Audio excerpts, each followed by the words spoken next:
वाय। भगवते वासुदेवाय। ओम नमो भगवते वासुदेवाय। ओम नमो भगवते वासुदेवाय। नारायणं नमस्कृत्यं नारायणं नमस्कृत्यं नरं चैव नरोत्तमं नरं चैव नरोत्तमं देवीं सरस्वतीं व्यासं देवीं सरस्वतीं व्यासं ततो जयमुदीरये। ततो जयमुदीरये। नष्टप्रायेषु भद्रेषु नष्टप्रायेषु भद्रेषु नित्यं भागवत सेवया नित्यं भागवत सेवया भगवति उत्तम श्लोके भगवते उत्तम श्लोके भक्तिर्भवति नैष्ठिकी। भक्तिर्भवति नैष्ठिकी। श्रीमद् भागवतम स्कंदो अध्याय 6 श्लोक संख्या 18। सो अमृतस्य भयस्येषु तस्य वयस्येषु मर्त्यम् अन्नं यदत्यगात् महिमयीषु ततो ब्रह्मन् मयि वैश्वतो ब्रह्म पुरुषस्य दुरत्यय। पुरुषस्य दुरतः सोऽमृतस्य भयस्येषु तस्य वयस्येषु मर्त्यम् अन्नं यदत्यगात् यं तद्गया महिमैषु ततो ब्रह्मन् मयि वैश्वतो ब्रह्मम् पुरुषस्य दुरत्ययः। पुरुषस्य दुरतया सोऽमृतस्य भयस्येषु तस्य वयस्येषु मर्त्यम् अन्नं यदत्यगात् मृत्युमन्यं यदद्यत महिमैषु ततो ब्रह्मन् महिमेष ततो ब्रह्मन् पुरुषस्य दुरत्ययः। पुरुषस्य दुरतया।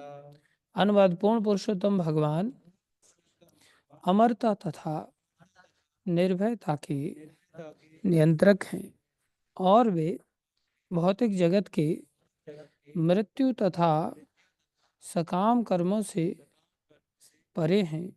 हे नारद, हे ब्राह्मण, इसलिए परम पुरुष के यश का अनुमान लगा पाना कठिन है।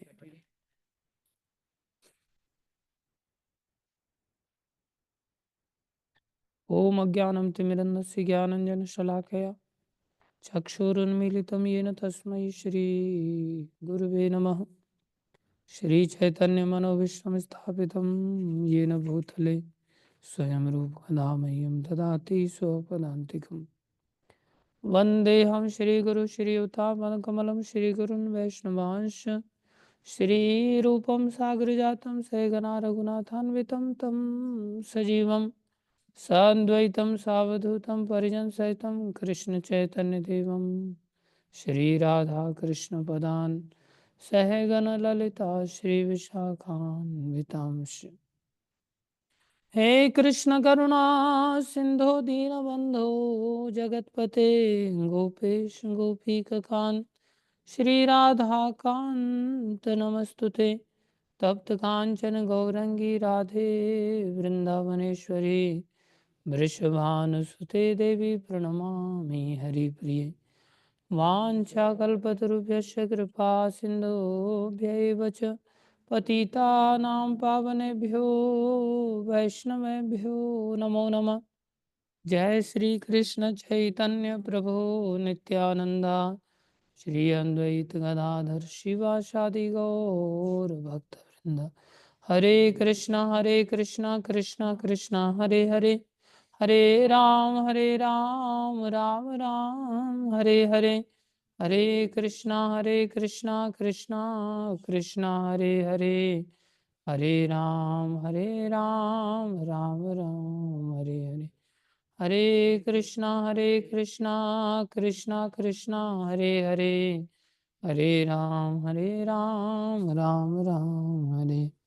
गुरुवे गौरचंद्राय राधिकाय तदालये कृष्णाय कृष्ण भक्ताय तद्भक्ताय नमो नमः। हरे कृष्णा। सभी का हार्दिक अभिनंदन है, स्वागत है। गुरु वैष्णव की दया से जो कुछ कहें कृपा करके ध्यान से सुनिए।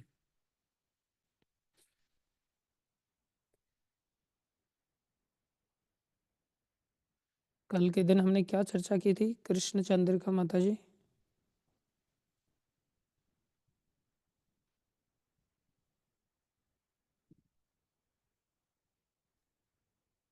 हरे कृष्ण प्रभु जी प्रणाम। हरे कृष्णा हरे प्रणाम। कृष्ण। जी जी प्रभु जी, मैं कल क्लास अटेंड नहीं कर पाई थी प्रभु जी। कल आपका मतलब मोबाइल तो अटेंड कर रहा था क्लास। जी जी जी, मैं वो थोड़ा सा काम आ गया था तो।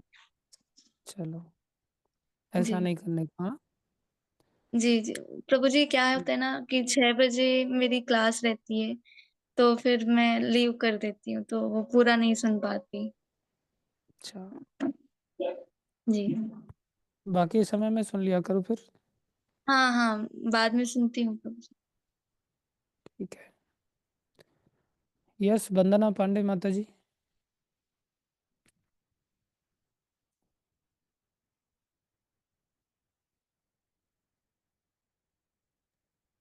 हरे कृष्ण प्रभु जी, दंडवत प्रणाम। प्रणाम माता जी।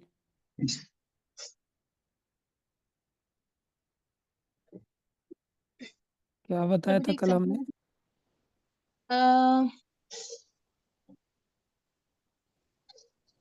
प्रभु जी एग्जैक्टली मुझे याद नहीं है। नोट किया है कुछ? जी जी जी, नोट तो किया है। जो नोट किया उसको पढ़ के सुना दो। प्रभु जी जम्बल डब है। अच्छी तरह से लिखने का फिर आगे से ना, जी चाहे जी 2-4 लाइनें लिखने का, लेकिन अच्छी तरह से लिख लेने का। ठीक है, जी प्रभु जी। Thank you. हरे कृष्ण प्रभु जी। हरे कृष्ण। सोहन मोहन प्रभु।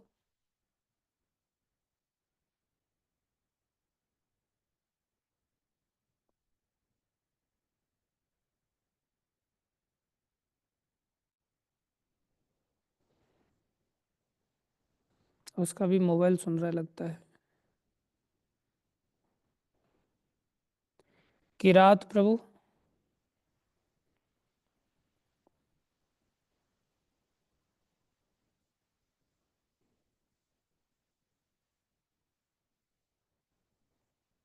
शरद शर्मा जी।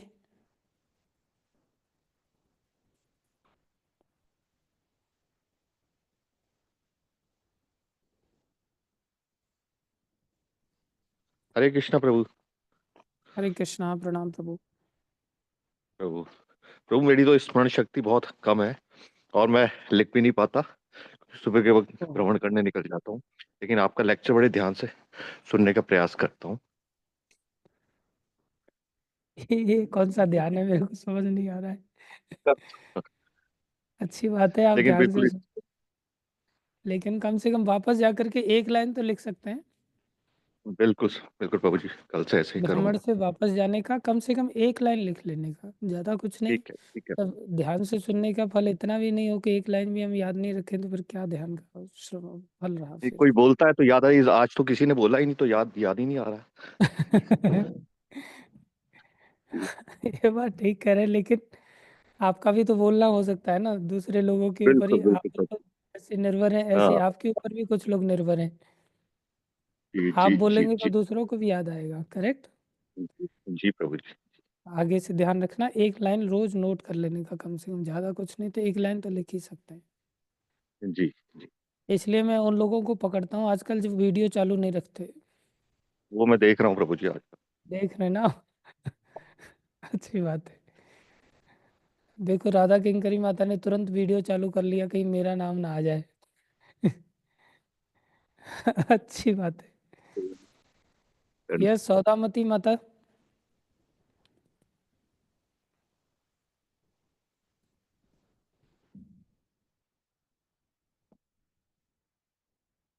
सौदामती नहीं, साधुमती माता।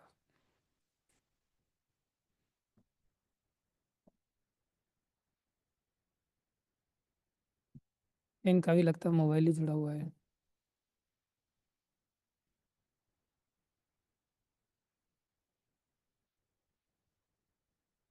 वीरेंद्र दत्त सेमवाल जी।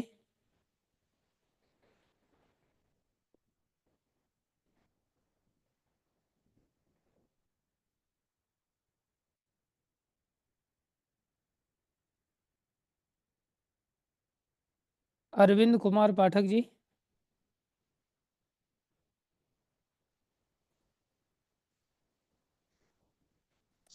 हरे कृष्णा प्रभु जी, दंडवत प्रणाम। मैं कल नहीं प्रणाम जुड़ प्रभु जी। पाया था। मैं कल ओके, नहीं जुड़ पाया था। रोज जुड़ने का प्रभु जी, ठीक है, जी जी प्रभु। Thank you.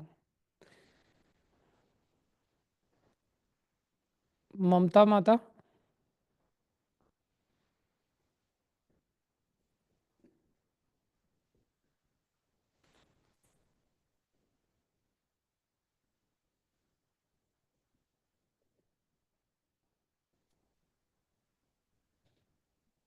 हरे कृष्णा, दंडवत प्रणाम प्रभु जी। प्रणाम माता जी। प्रभु जी मैं कल नहीं जुड़ी थी। ये बहुत बढ़िया जवाब है। परसों जुड़े थे? नहीं प्रभु जी। परसों भी नहीं जुड़े थे? उससे एक दिन पहले जुड़े थे? नहीं प्रभु जी, काफी टाइम बाद आज स्टार्ट किया है क्लास। अच्छा, आज ही पकड़े गए आप। चलो, कल जुड़ेंगे। जी प्रभु जी। चलो अच्छी बात है, तो आज नोट कर लेना फिर। जी प्रभु जी। यस, वंदना पांडे माता जी को कुछ जंबल डब से बाहर आ गया अभी, सुनाइए please. Sorry Prabhu ji, actually मैं कोई थोड़ा बात पढ़ नहीं। रही थी इसमें। मेनली प्रभु जी, आपने कल अभ्यास के बारे में बताया था कि अभ्यास जो है वो बुद्धि से भी श्रेष्ठ माना गया है उसको। और अगर हम जय। अभ्यास निरंतर करते रहते हैं भगवान के नाम का, गुण का, उनकी लीला का और उनका बखान करते रहते हैं, तो हमें जैसे नशे का आपने एग्जाम्पल दिया था कि जैसे लोग अल्कोहल के नशे में धुत होके कुछ भी करते हैं, उस तरह से ही अगर हम भगवान की भक्ति के नशे में हो जाएं तो हम फिर अपने मतलब पूरी तरह से चेतना से अच्छे से भगवान की का आ, मतलब हम उनकी भक्ति का फल पा सकते हैं। भक्ति, राइट राइट राइट, ऐसा है। 100% आसक्ति के साथ संसारी काम करते तो उतना ही बड़ा पाप लगता है, जी जी और जितनी आसक्ति के साथ भक्ति की क्रिया करते हैं तो उतना ही बड़ा भक्ति का फल प्राप्त होता है। जब हम मर्ज होकर के नहीं करते कोई काम को, तो उस काम का उतना बड़ा फल नहीं मिलता। प्रायः लोग भक्ति को बिना मर्ज किए करते हैं। आसक्ति के अनुपात में ही कोई भी कार्य रिजल्ट देता है। तो भौतिक कार्य, संसारी कार्य या पाप कर्म हो, उसमें हमारी प्राय आसक्ति अधिक होती है, इसलिए पाप उतनी मात्रा में ज़्यादा लगता है। और भक्ति कार्य में हमारा ध्यान होता नहीं, मन होता नहीं, चिंतन होता नहीं, हमारी आसक्ति उतनी होती नहीं, तो हमारा परिणाम भी भक्ति का उतना सशक्त नहीं होता। करेक्ट, थैंक यू, बहुत अच्छा आपने रिमाइंड कराया। यस, पुष्पगंधा माता जी।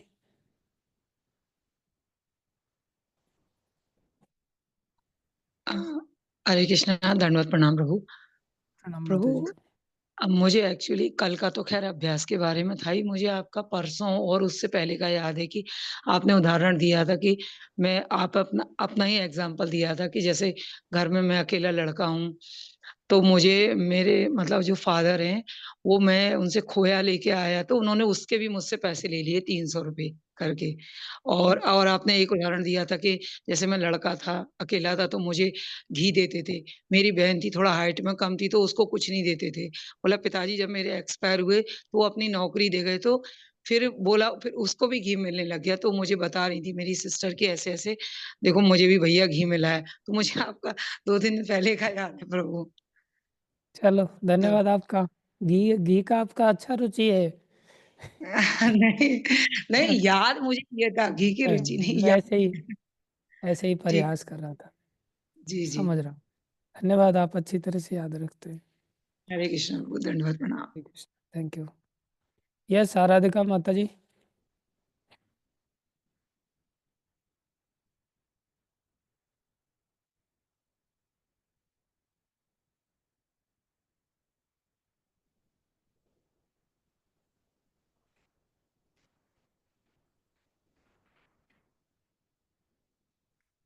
आराधिका माता ने हाथ खड़ा किया था ना, गायब हो गए। हाँ जी, क्या लिखा है आपने? कुछ नहीं लिखा है? हरे कृष्णा। थे ही नहीं। हरे कृष्णा। चलो, प्रभु जी, मेरी वॉइस आ रही है? हाँ, आ रही है आपकी वॉइस।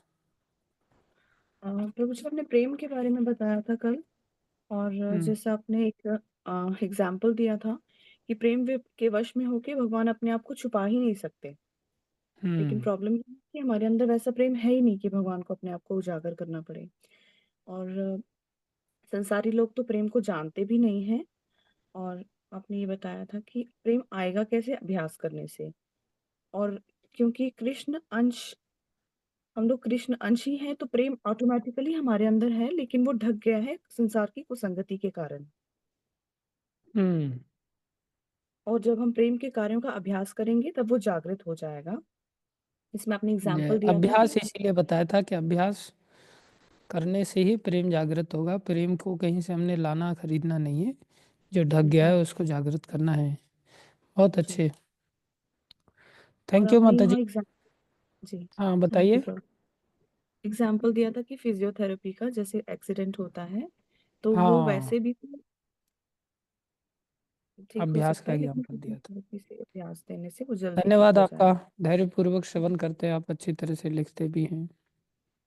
Thank you. प्रभु जी, हरे कृष्ण, साधु प्रणाम। आप लोग भी नोट कर लेना आज जो भी बोले, ठीक है। तात्पर्य अर्चनी बंदनी प्रातः स्मरणीय जगतगुरु श्रील प्रभुपाद जी द्वारा। श्रील प्रभुपाद की जय। आगे बढ़ते हम लोग। कल हमने ये चर्चा शुरू की थी कि हम लोग शुद्ध सत्व को नहीं समझ सकते। सतोगुण को भी समझना कठिन है, क्योंकि ज्ञान के आधार पर चीज़ें समझनी होती हैं सतोगुण के अंतर्गत। लेकिन हम सब रजोगुनी तमोगुनी लोग हैं, इसलिए हमें केवल काम समझ में आता है, हम प्रेम को नहीं समझ सकते। आगे बढ़ते हैं। इनमें से प्रत्येक शाश्वत, अविनाशी तथा भौतिक जगत में अनुभव किए जाने वाले सभी प्रकार के उन्माद से रहित होता है। आध्यात्मिक जगत की बात हो रही थी, जो विशुद्ध सत्वगुण से बना होता है।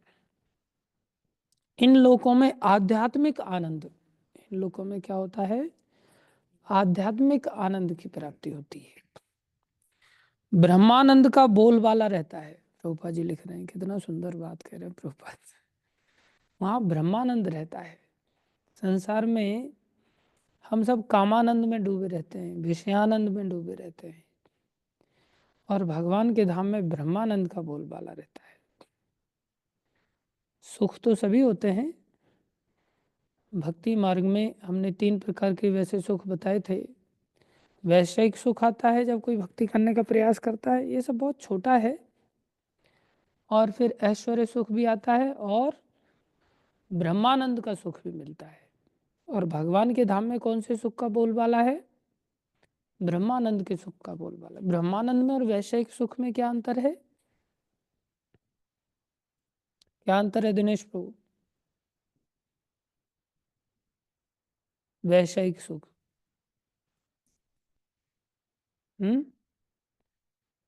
वो आनंदमय है और ये दुखदाई है।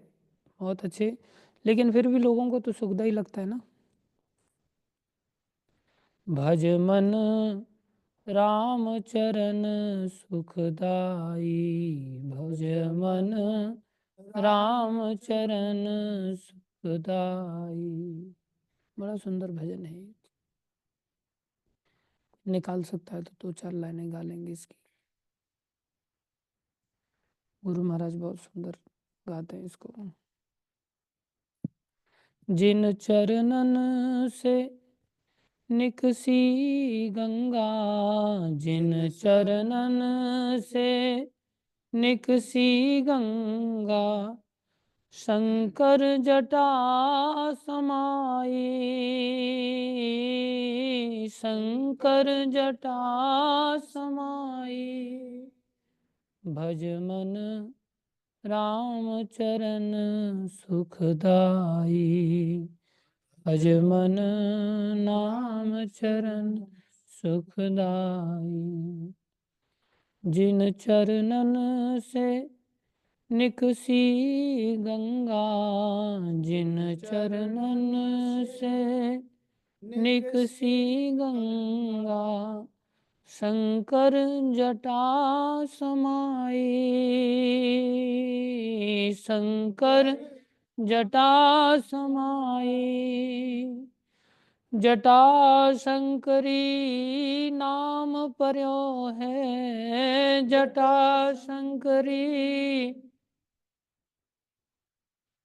हे, जटा शंकरी नाम पर्यो है, जटा शंकरी त्रिभुवन तारन आई, त्रिभुवन आई। भज मन राम चरण सुखदाई, भज मन राम चरण सुखदाई। जिन चरणन की चरण पादुका, जिन चरणन की भरत रयो लवलाई, भरत रयो लवलाई। सोई चरण केवट धोयली ने, सोई चरण धोयली ने तब हरि नाव चढ़ाई, तब हरि नाव आई। भज मन राम चरण सुखदाई, भज मन राम चरण सुखदाई। बोले संत लोग ऐसे चरणों का ध्यान करते हैं। सोई चरण संत जन सेवत, सोई चरण संत जन सेवत। हम सब संत नहीं है ना, इसलिए भगवान के चरणों की सेवा में मन नहीं लगता। सोई चरण संत जन सेवत, सोई चरण संत जन सेवत। सदा रहत सुखदाई, सदा रहत सुखदाई। ये लाइन के लिए हमने भजन गाया था। आपने ठीक बताया कि संसार में दुख भी है, वैश्विक सुख सुख कहाँ है, ये तो दुख है। लेकिन लोग इसे सुख भी माने तो ये सुख और आध्यात्मिक जगत का सुख दोनों ही सुख है, तो दोनों में अंतर क्या है? बोले ये सुख क्षणिक है और वो सुख शाश्वत है। ब्रह्म सौख्यम तो अनंतम, अनंत सुख है, वो कभी खत्म नहीं होता।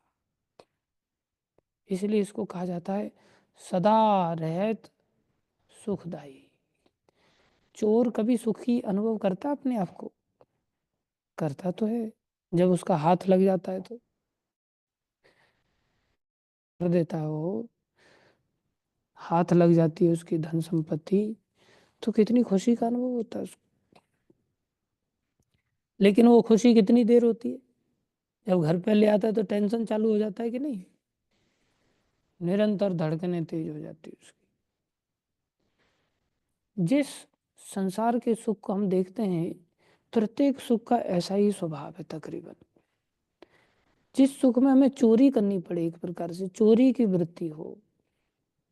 अभी जैसे मूवी देखना है किसी ने, अच्छी मूवी देखेगा तो कोई चोरी करके देखेगा? हाँ।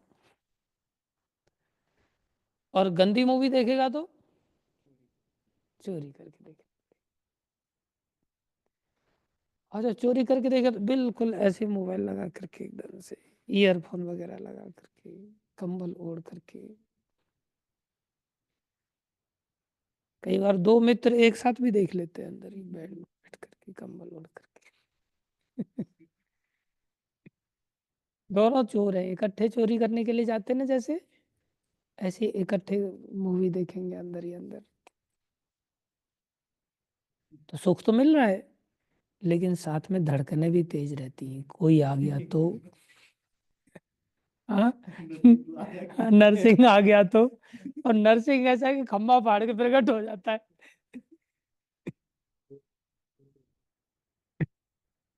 डोर वोर भी तोड़ देता है। एक्चुअली में ना, जो पहले चोर होता है ना, वो आगे चल करके जब कभी संत बनता है ना, वो और ज्यादा एक्सपर्ट होता है चोरों को ढूंढने। हालांकि नरसिंह पहले चोर नहीं था, मैं मेरी बात कर रहा हूँ। मैं पहले ऐसा कोई काम नहीं होगा जगाई मदाई की तरह जो मैंने नहीं किया होगा। और कोई अगर ऐसा वेल ट्रेंड कोई पर्सन अगर अपने आप को कहे प्रभु जी आपने ये काम नहीं किया, तो मेरे पास आ जाए, बहस करके देखे मेरे से, मैं सारे पत्ते खोल के बता दूंगा ये काम ऐसे करते, ये काम ऐसे करते, ये काम ऐसे करते। सारे दुष्कर्म मेरे को बड़ी अच्छी तरह से आते हैं। अरे ये तो तेरी विनम्रता है, तू अपने आप को चोर कह रहा है। तो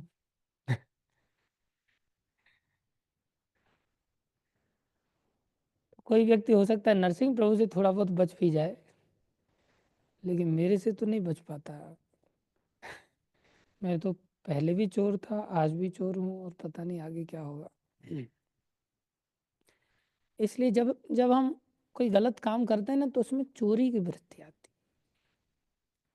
जिस चीज को हम छुपाने का प्रयास कर रहे हैं, समझ लो वो चीज अपने आप में गंदी है, मतलब चोरी वाली है, तभी हम उसे छुपा रहे हैं।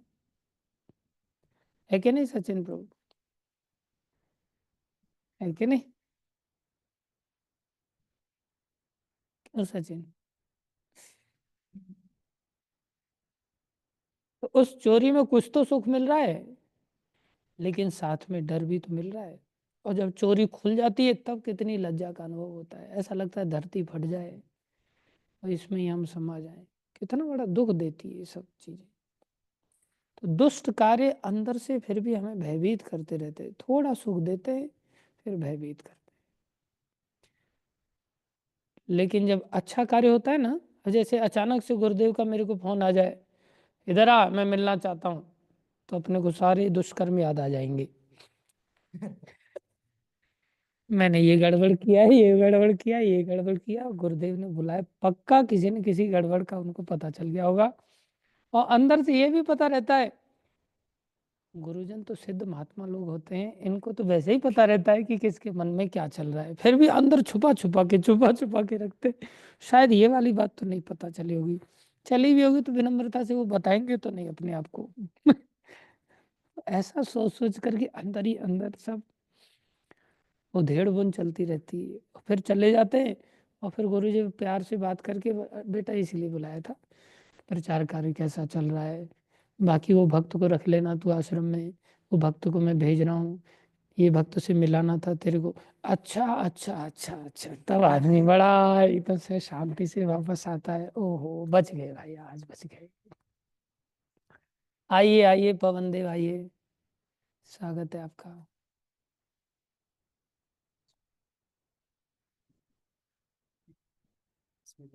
हाँ सुष्मिता तो नहीं आ रही,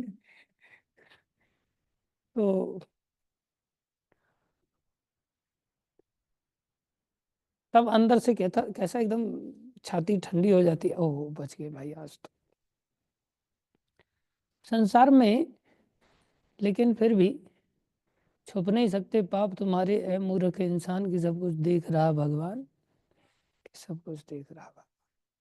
संसार में फिर भी सुख तो है, तभी तो आदमी पागलों की तरह इसके पीछे जाता है, लेकिन उसे ये ज्ञान नहीं कि सुख बहुत थोड़ी देर का है, बहुत थोड़ी देर का है, और इस सुख के पीछे आदमी पागल हो जाता है। इस सुख के पीछे दुख भी आता है, केवल यही दुख नहीं आता। तुलसीदास जी एक बड़ा सुंदर पद गाते हैं, शब्द तो नहीं याद है हमें, भाव याद है। वो लिखते हैं कि जितनी भी बीमारियां हैं, जितनी भी बीमारियां हैं, ये सब बीमारियां पहले सूक्ष्म शरीर में आती हैं, इसलिए उन बीमारियों को आदि कहते हैं, मन के अंदर आती। आदि समझते? आदि का मतलब जो शुरुआत जहां से हो रही है, इसको रहने दो इधर ही, और फिर वो शरीर में जब आ जाती है सूक्ष्म शरीर से, तो फिर वो पूरी हो जाती है। एक आदि शब्द का अर्थ है आधा, और एक आदि शब्द का अर्थ है शुरुआत। तो शुरुआत कहाँ से होती है? मन में से। मन, बुद्धि, अहंकार, ये सूक्ष्म शरीर में पहले बीमारी लगती, और इसके पीछे दूसरी बीमारियां लगती। जितनी भी बीमारियां हैं, मेनली आयुर्वेद के अनुसार 3 प्रकार का जब बैलेंसिंग नहीं रहती कफ पित्त वात की, तो तीनों जब बिगड़ जाते तब बीमारियां घुसती हैं जीवन में। अब जैसे मेरे अंदर शुगर की बीमारी जो घुस गई, या अन्य अनेकों बीमारियां अंदर से आप लोगों को नहीं पता है, बीमारियां लगी रहती हैं। ये सब बीमारियां क्यों आती हैं? बोले कफ पित्त वात बिगड़ जाने से। बोले कफ पित्त वात बिगड़ता कैसे है? भगवान बिगाड़ देते हैं क्या? नहीं, हमारी स्वतंत्रता का जब हम दुरुपयोग करते तब बिगड़ जाता है। विशेष रूप से सारी बीमारियों की जड़ काम है, और काम की प्रकृति कैसी है? बोले काम की प्रकृति वात प्रकृति है। वात कैसी होती है? हवा। वात, वात मतलब हवा। हवा आप देखेंगे चलायमान रहती। काम जिसके हृदय में होता है, वो व्यक्ति का चित्त शांत नहीं रहता, वो व्यक्ति का चित्त निरंतर चंचल रहेगा, निरंतर चंचल रहेगा। अभी इस लड़की को देखेंगे, फिर उस लड़की को देखेंगे, उस स्त्री को देखेंगे, उसको व्हाट्सएप पर प्रयास करेंगे, उसको इंस्टाग्राम पर प्रयास करेंगे, उसको फेसबुक पर प्रयास करेंगे, उसको जैसे तैसे कर करा करके इतनी चंचलता के साथ व्यक्ति मतलब टिक नहीं पाता उसका चित्त। ये दर्शाता है कि चित्त में क्या है? काम। और काम का आप अनुभव भी करेंगे कभी, पता नहीं आप लोगों का, हर व्यक्ति का अनुभव ऐसा होगा कि नहीं होगा। बड़ी स्पष्ट बात है, खुली हुई बात है, हो सकता है किसी को शब्द बुरे लगे। सबके शरीर में वीर्य शक्ति होती है, जो एक धातु है, चाहे स्त्री हो पुरुष हो। और भोजन करने के साथ साथ ये वीर्य शक्ति 7वीं धातु के रूप में क्रिएट होती है। जब हम भोजन करते हैं तो भोजन अंदर रस बनता है। 2.5 दिन में भोजन पकता है, और 2.5 दिन में पकने के बाद ये रस बनता है। हालांकि तुरंत भी रस बनता है, लेकिन पूरी तरह से पका हुआ रस नहीं होता। 2.5 दिन के पश्चात भोजन को जठराग्नि पका करके रस में परिवर्तित करती है, और फिर वो रस 2.5 दिन तक पकता है, तब जाकर के रक्त बनता है, और फिर वो रक्त 2.5 दिन में पकता है, फिर तब जाकर के वो मांस बनता है, और फिर वो मांस 2.5 दिन पकता है शरीर के अंदर, तब जाकर के वो मेद बनता है, जो पेट पर एक प्रकार से चर्बी आती है। वो 2.5 दिन पकने के बाद मेद बनता है, और फिर वो मेद 2.5 दिन तक पकता है, तब जाकर के वो अस्थि हड्डी बनती है, और फिर वो हड्डी को 2.5 दिन पकाया जाता है, तब जाकर के मज्जा बनता है, जो हड्डी के अंदर का गूदा होता है, और फिर उसे जठराग्नि 2.5 दिन पकाती है, तब जाकर के उससे शुक्र बनता है, और फिर वो 2.5 दिन पकता है, तब जाकर के ओज बनता है, और फिर वो 2.5 दिन पकता है, तब जाकर के फिर मन की शक्ति, सहनशीलता, तब सह बनता है। लेकिन वो तो बनने से पहले ही 2.5 दिन 5 दिन बाद वाले, तो उससे पहले शुक्र का नाश हो जाता है। भोगों में जाने से, विषय चिंतन करने से हम अधोरेता बन जाते हैं। रेत भी कहते हैं इसको, रेत मतलब हाँ तेज जिसको कहते हैं। तेज मतलब सारे शरीर की शक्ति, सारे शरीर की शक्ति धातु मेनली शुक्र है, और जब भोगों में व्यक्ति लग जाता है तो शुक्र का नाश हो जाता है, वीर्य का नाश हो जाता है, और वीर्य का नाश होने से उसका खून भी चला गया, उसका मांस भी चला गया, मद भी चला गया, हड्डियां भी कमजोर हो गई, हड्डियों के अंदर का गोदा भी चला गया, उसका रस भी चला गया। खाली मेद चला गया, खाली वीर्य चला गया ऐसा नहीं होता, उसके अंदर खून की कमी हो जाएगी, उसके अंदर रस की कमी हो जाएगी, उसका जीवन रसहीन हो जाएगा, उसके जीवन में मेद खत्म हो जाएगा, उसके जीवन में सब चीजें उसके जीवन से चली जाएंगी। और जहाँ जैसे ही शरीर में खालीपन होता है, ये कॉमन सेंस है कि आप लोटे में से अगर पानी को निकाल दो तो हवा को आपको निमंत्रण नहीं देना पड़ेगा अंदर आने के लिए, वो लोटा तुरंत हवा से भर जाएगा। इसलिए जैसे ही शरीर से वीर्य शक्ति का ह्रास होता है, एकदम से उस जगह पर जहां जहां खाली हुआ वीर्य, वीर्य तो सारी धातु थी, उस जगह पर हवा घुस जाती है। और जब उस जगह पर हवा घुस जाती है, आप लोगों ने कभी अनुभव किया हो, कभी वीर्य का नाश हो, स्वप्न दोष के माध्यम से या आदमी अपने अन्य प्रयासों के माध्यम से जब वीर्य का नाश हो जाता है तो उसके पेट से निरंतर गैस बनना चालू हो जाती है। भोगी लोगों को गैस की बीमारी बहुत तेजी से होती है। वीर्य का नाश होते ही हवा का संचार चालू हो जाता है, सारी जगहों पर हवा भर जाती, उस हवा को निकालना बहुत मुश्किल हो जाता है। खाली जगह जहां भी शरीर में होगी वहां हवा भर जाएगी, फिर वो आने वाले समय में दर्द करती है। अगर शरीर भरा हुआ है तो कभी दर्द नहीं होगा। बोले वात रोग इतना भयानक हो जाता है बुढ़ापे में, क्योंकि जीवन में व्यक्ति, और ये वीर्य बनता तो है लेकिन 30 साल के बाद फिर वीर्य बनना बंद हो जाता है। फिर जो शरीर के अंदर पहले से ही वीर्य शक्ति है, वही वीर्य शक्ति आगे मेंटेन करती है शरीर को। लेकिन व्यक्ति भोग तो छोड़ता नहीं, भोगों में वीर्य का नाश करता रहता है, और वीर्य का नाश करता रहता है, अंदर से पूरा खोखला हो जाता है। जब खोखला हो जाता है तो 80 प्रकार की वायु शास्त्र में बताई गई है, 80 प्रकार के रोग उसको वायु के रोग लग जाते हैं। और वो कहता है कारण कोई नहीं बताएगा कि भोग इसका कारण है, काम इसका कारण है।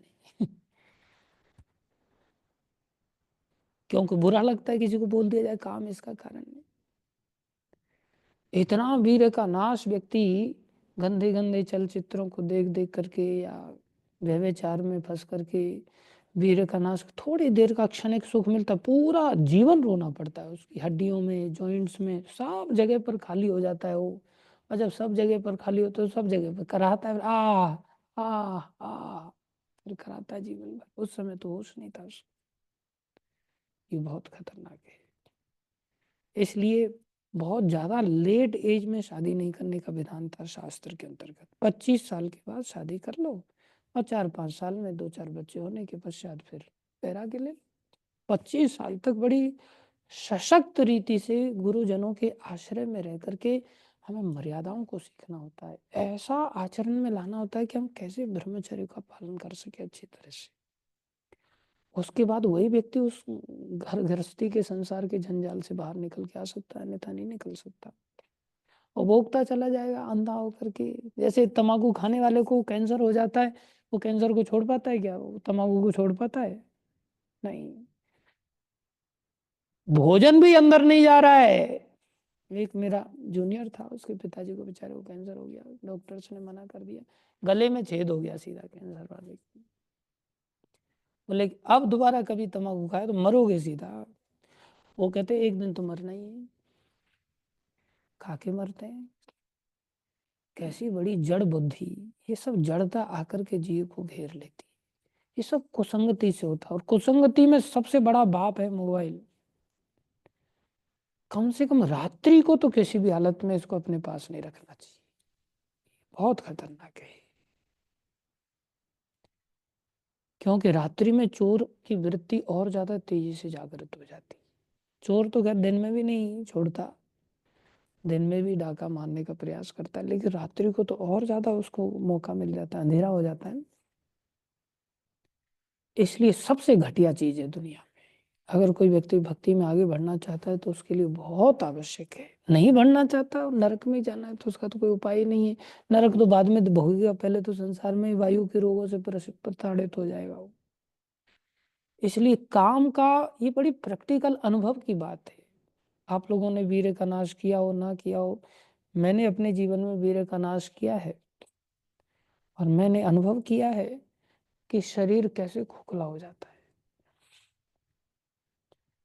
चिंतन इतना गंदा है, अपने आप ही स्वप्न दोष हो जाते हैं कई बार, उससे शरीर खोखला बन जाता है। लेकिन गलती हो गई, अब इसका मतलब ये नहीं गलती को लेकर के रोना रोते रहें, सुधार करना चाहिए। और भक्ति की शक्ति ऐसी है कि मुर्दे में भी जान डाल देती है,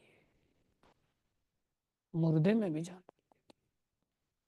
अगर कोई भक्त बन जाए तो ये नहीं अब तो हम मर ही गए बस, हम कुछ नहीं, अब अगले जन्म में देखेंगे, अगले जन्म में कुत्ता बन गए तो देख लेंगे, फिर कुतिया के पीछे लपलपाते रहेंगे, फिर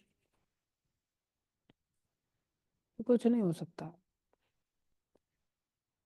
और इसी काम का बेटा है लोभ। बोले लोभ की ठंडी प्रकृति होती है, कफ कहते हैं इसको। लोभी व्यक्ति, आप देखोगे बड़े बड़े सेठ जो दुकान पर बैठते हैं, ये 10-10 12-12 घंटे बैठ लेते हैं। और कोई ग्राहक आ जाएगा, 50 रुपये और बढ़ जाएंगे, ये आइटम बिक जाएगा। अभी 500 रुपये वाला आइटम लेकर के चलो, ओ अच्छा हुआ मैं बैठा रह गया, 500 रुपये आइटम बिक गया। ऐसे 50, 100, 500, 1000, 5000, 10,000। लोभी व्यक्ति जितना आसन जमा करके बैठ जाता है, इतना आसन जमा करके तो साधु ही नहीं बैठ के भजन कर सकते। लोभ इतनी खतरनाक चीज है, इस लोभ की जो वृत्ति इतनी खतरनाक है ना, ये कफ की प्रकृति है। कफ आराम से ठंडा होकर के नाक में जमा हो जाता है, छाती भर देता है पूरी तरह से। बोले जिस व्यक्ति के अंदर लोभ होता है ना, उसकी प्रकृति कफ की हो जाती है, और उसको सारे कफ की बीमारियां लग जाएंगी, खांसता रहेगा, आंख सनकता। हम बचपन में बड़े ऐसे कफ की प्रकृति थी हमारी, हमेशा ही नाक भरी रहती थी, और नाक सनकने में भी कितना शर्म आती है ना। और कोई व्यक्ति तो चलो फिर भी पानी जैसी नाक हो तो फटाक से सनक सकता है, जब गाढ़ा गाढ़ा अंदर से निकलता है ना, और उसको तो जोर लगाना पड़ता है, और कैसी कैसी आवाजें आती है उस समय में, तो मौका देखना पड़ता है, कोई देख तो नहीं रहा है भाई। हाँ, और कई बार तो नाक जब पूरी तरह से बंद हो जाती है, सांस लेना बंद हो, आवाज निकालना कितना मुश्किल हो जाता। ऊपर से नाक से तो बोल ही नहीं सकता व्यक्ति, तो मुंह से बोल, हाँ ठीक है, ठीक, ऐसे बोलना पड़ता है। और कई बार तो नाक सनकने की भी जगह नहीं होती, और रुमाल में भी नाक भरने में बुरा लगता है, इसको भर देंगे तो धोएंगे कैसे, कितना भद्दा लगता है।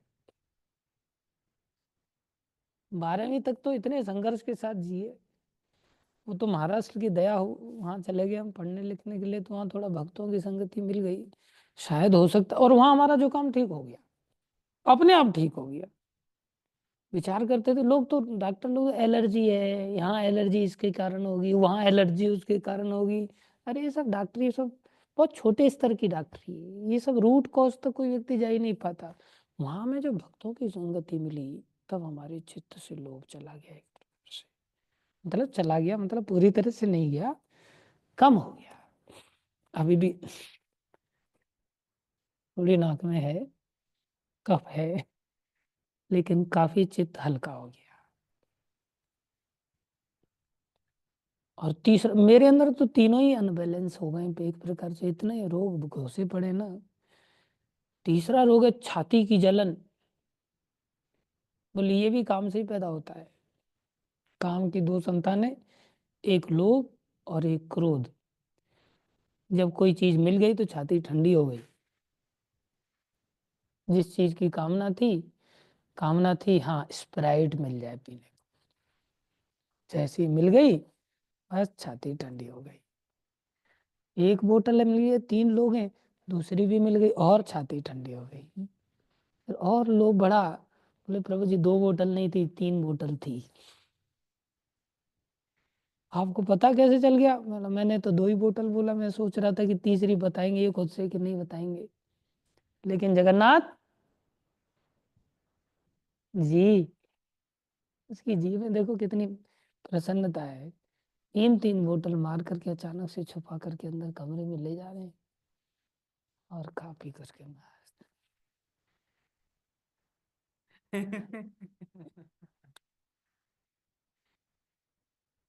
बेटा मेरे पास कुछ सिद्धियां हैं। इसे लोभ की प्रकृति कहते हैं। चित्त कितना ठंडा हो जाता है, कितना शांति मिल जाती है।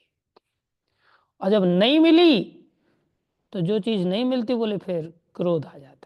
काम की पूर्ति नहीं होती। बोले अतृप्ति पर क्रोध और तृप्ति पर लोभ। मिल गई तो लोभ और नहीं मिली तो क्रोध। क्रोध बोले ज्वलनशील होता है। छाती जब हमारी जलती है बोले क्रोध के कारण। हमारी वात प्रकृति नहीं, कफ प्रकृति नहीं, कौन सी हो जाती है? पित्त की प्रकृति जागृत हो जाती है। जिसके अंदर पित्त बहुत बढ़ता है समझ लो वो व्यक्ति बहुत क्रोधी है, अंदर से कामी है, लोभी है। ये सब दोष है, सबकी जड़ का। तो संसार में इस काम ने सुख तो दिया, लोभ ने सुख तो दिया, क्रोध ने भी सुख तो दिया अंदर से थोड़ी देर के लिए। झाड़ दिया मैंने उसको, एकदम दिखा दिया औकात आज में। लेकिन भाई उसका बाद का परिणाम कैसा है? वात के रोग लग गए, कफ के रोग लग गए और पित्त के रोग लग गए और उसके बाद फिर नरक में चले गए। तीनों चीजें अनबैलेंस हो गई। अब ये अनबैलेंस भगवान ने थोड़ी किया है, सब हमारे ही कर्मों के। लेकिन चलो पिछली गुजरी सोच न पगले, अब तो मुख से राम बोल। इतने से प्रभु खुश होएंगे, क्या लगेगा तेरा मोल। इतने से भगवान खुश हो जाएंगे। लेकिन नाम के बल पर पाप बारंबार बारंबार बारंबार लंबे समय से हमारा अभ्यास हो जाता है। भाषण देना तो मैं धड़ाधड़ आपके सामने बोल ही रहा हूं ना, जबान रुकती नहीं। लेकिन क्या वास्तव में ऐसा आचरण में आ जाए कि भाई नाम के बल पर पाप ना हो?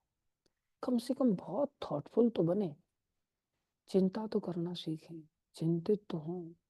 ये केवल कथा श्रवण से सब। इसलिए ब्रह्मानंद और विषयानंद, विषयानंद में आनंद तो मिलता है लेकिन परिणाम अच्छा नहीं।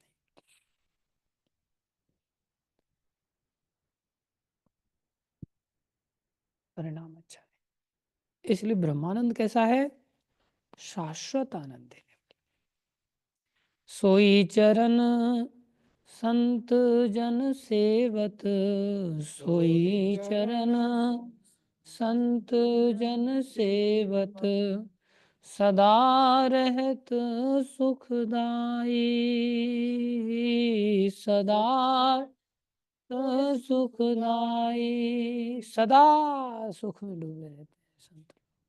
हमको ऐसा लगता है अरे इनको तो रसगुल्ला मिल ही नहीं रहा है, बेचारे बस दाल खाते रहते हैं भिगो भिगो करके। बद्रीनाथ वगैरह आप चले जाएं तो वहाँ केवल दाल भगवान को भोग लगती है, दाल और कुछ नारियल का वो टुकड़े वगैरह, गोला वगैरह जिसको कहते हैं। और क्या लगता है? दाल चिनौरी, भिगोई दाल रहती है, वैसी दाल नहीं। और भिगोई दाल को खा करके बोले वो लंबा शक्ति दे देती है। वहाँ और कुछ पहाड़ों में मिलता नहीं। साधु लोग क्या करते बोले ऐसे ही दाल खा खा करके थोड़ा नारियल खा लेते हैं, थोड़ी दाल खा लेते हैं, उसी से शक्ति बनी रहती है, शरीर में गर्मी बनी रहती है। भोजन कहाँ से आए वो? बोले वो तो बेचारे, हम तो रसगुल्ला मार रहे हैं। अरे तुमसे ज्यादा सुखी हूँ। सेई चरण संत जन सेवत, सेई चरण संत जन सेवत, सदा रहत सुखदाई, सदा सुखदाई। सोई चरण गौतम ऋषि नारी, सोई चरण गौतम ऋषि नारी। अहिल्या माता से अपराध हो गया था लेकिन बाद में उन्होंने सुधार कर लिया। सोई चरण गौतम ऋषि नारी, सोई चरण गौतम ऋषि नारी, परशि परम पद पाई, परशे परम पद पाए। राम जी के चरणों को पाकर के, चरणों का स्पर्श पाते ही परम पद को प्राप्त हो गई। भज मन राम चरण सुखदाई, भज मन राम चरण सुखदाई। भगवान इतने दयालु, एक जगह चरणों को लेके बैठे नहीं। अब मेरे चरणों में ही सारा सुख है, अब लोग आएंगे तभी। भगवान जा जा करके चरणों को पहुंचा रहे हैं सब जगह पे, भक्तों के बीच में। कैसे दयालु हैं। प्रभुपाद जी ने भी अपने आप को सब जगह पहुंचाया। दंडक बन प्रभु पावन कीनो, दंडक बन प्रभु पावन कीनो, ऋषियन त्रास मिठाए, ऋषि त्रास मिटाए। सोई प्रभु त्रिलोक के स्वामी, सोई प्रभु त्रिलोक के स्वामी। भगवान की लीला देखो। हमको ऐसा लगता है जानकी जी के अंदर बड़ा लोभ था, वो सोने के हिरण को देख करके एकदम से लालायित हो गई। ऐसा लगता है भगवान के अंदर भी कैसा लोभ है, वो जानकी जी के पीछे, वो हिरण के पीछे भाग पड़े। बोले नहीं, ये सब भगवान की लीलाएं, सारी भूमि को भगवान पवित्र कर रहे। सोई प्रभु, अरे वो त्रिलोक के स्वामी है, वो सोने के हिरण के पीछे क्यों भागेंगे। लेकिन लीला भगवान कैसी कर रहे हैं।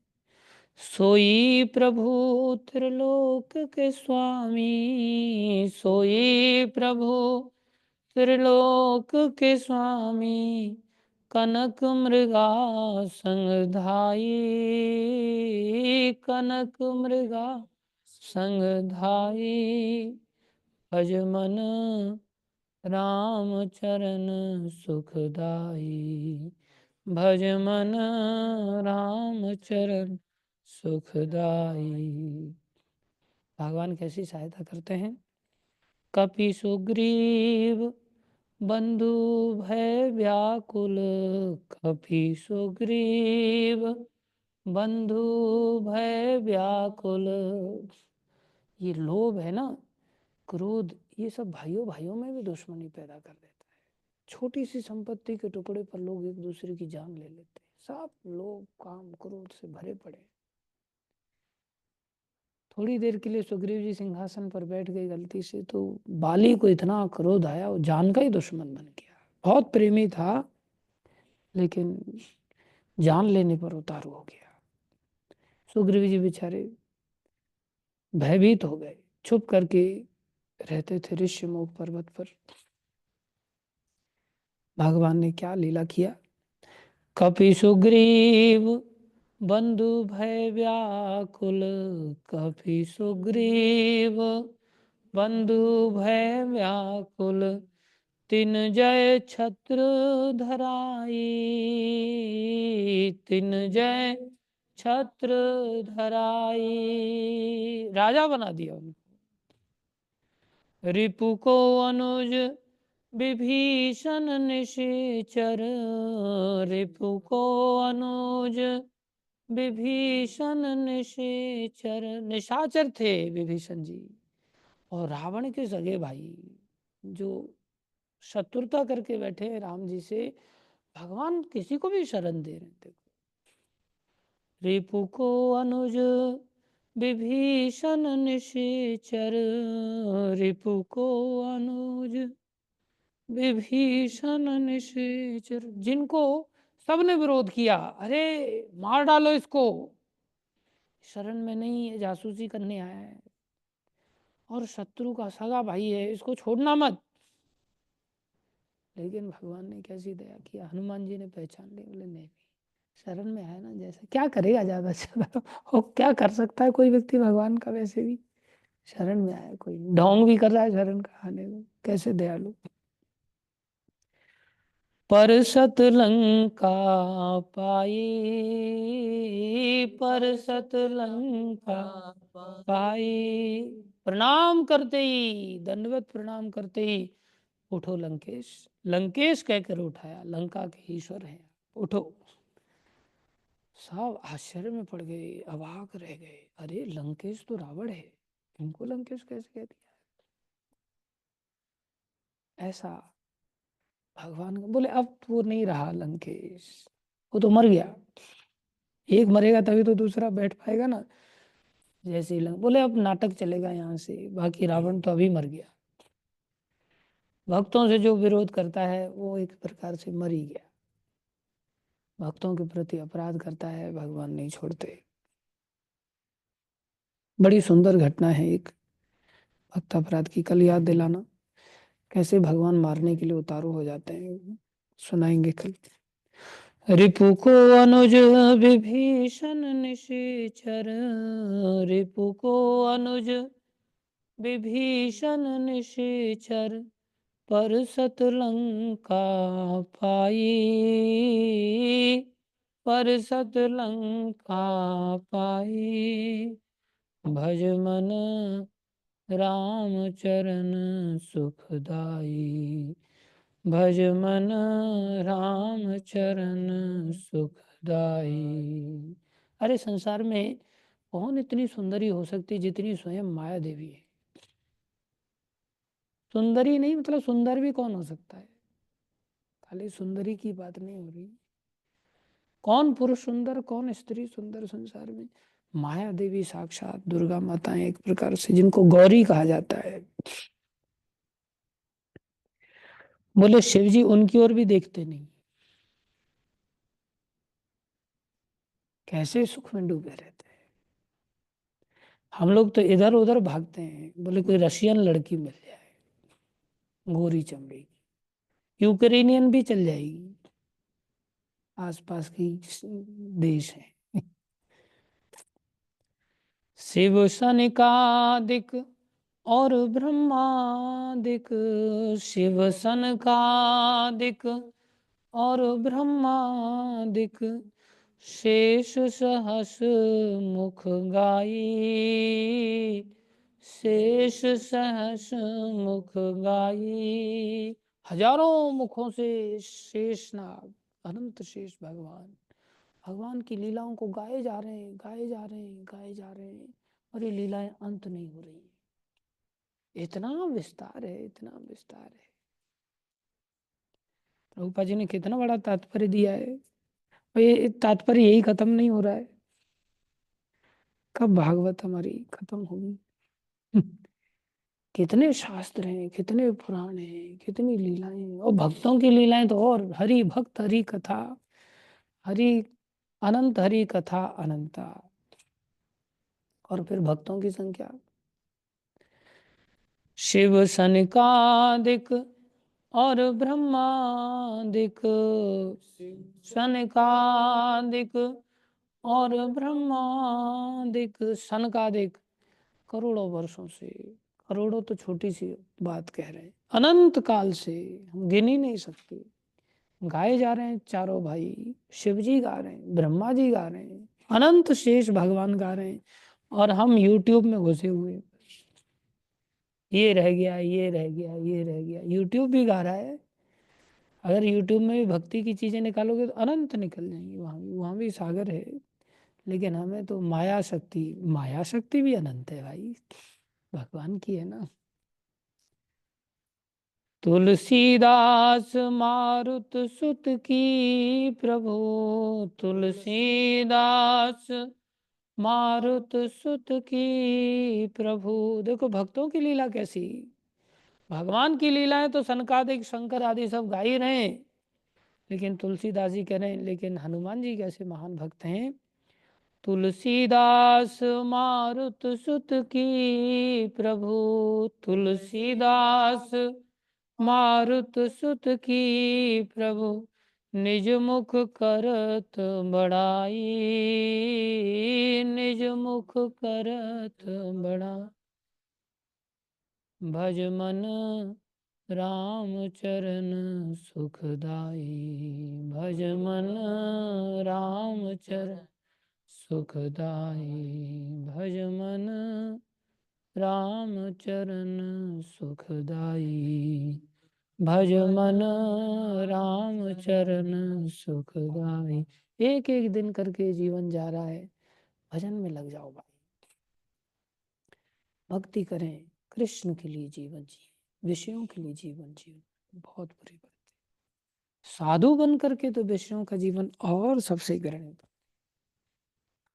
बड़ी सच्चाई के साथ हम जीवन को भक्ति में लगाएं और लगा करके जीवन को सफल बनाएं, तभी हमें ब्रह्मानंद मिलेगा, तभी हमारा मनुष्य जीवन सार्थक होगा।